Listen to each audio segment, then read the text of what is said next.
All right, welcome to the gear problem, or the pulley problem, as we say.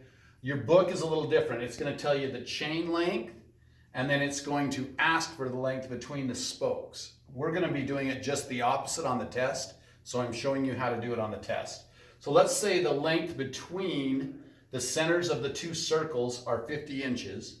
We know, because these are tangent lines, that these are going to be right angles at the top, not here. This is not a right angle. This is a central angle, but not a right angle. Same thing over here. That is not a right angle. Don't assume it is. Okay? What I'm doing here is I have a length of the circle, of the radius of the circle, is 10 inches. In the small circle, the length of the radius is 4 inches.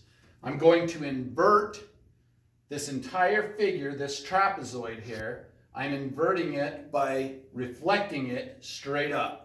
So now this 50 inches is on top, that went from spoke to spoke. That's up here. We also have the length of the radius being 4. That's right here. Now the right angle is at the bottom instead of at the top, because we've reflected it.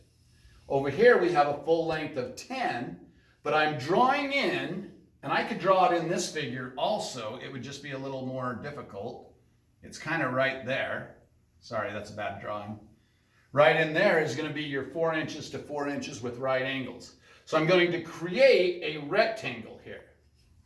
Okay, all those being 4 inches and 4 inches, X length and X length.